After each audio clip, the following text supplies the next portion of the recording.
pitkälle siitä vaan tuntuu saanut. Hienosti kyllä meni tuo yläalta. Entäs sitten? Se meni niinku normaalisti ihan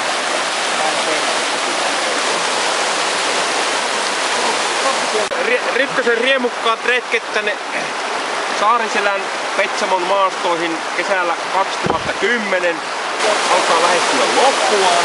Olemme nyt täällä sitten Lounajoen hyvin täällä loppupuolella. Tässä on semmoinen niin sanottu Pahakoski. Ja mestarit kuljettavat veneet sitten tuonne alavirtaan, että meidän ei tarvitse kantaa niitä. Tää Pahakoski on ollut semmoinen ongelmallinen koski kautta aikaan. Esimerkiksi tämä helmenkalastaja Huhti Heikki aikanaan, kun liikkui täällä työkseen lähes päivittäin, niin Heikillähän oli kulkuvälineenä vene, jota piti sauvua. Siihen aikaan ei ollut mitään perämoottoreita. Niin tämä oli ongelmallinen. Nyt sieltä mestarit tulevat.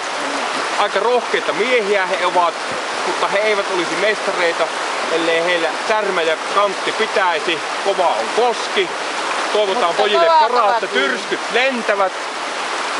Suorastaan pitelen henkeä, nitroja melkein tarvittaisiin tässä hommassa. Mitenkä menee? Hyvää, hienoa pojat!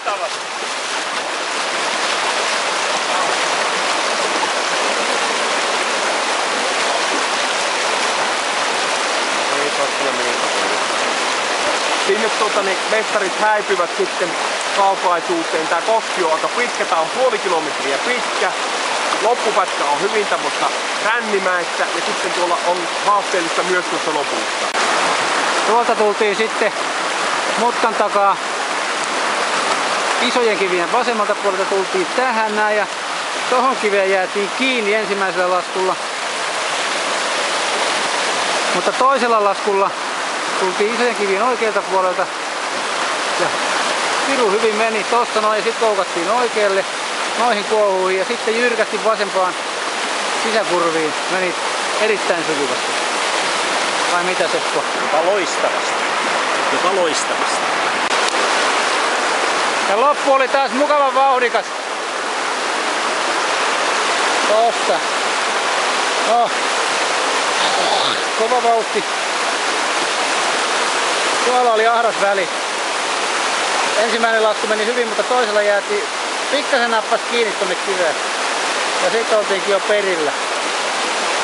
Mukava pätkä oli tämä.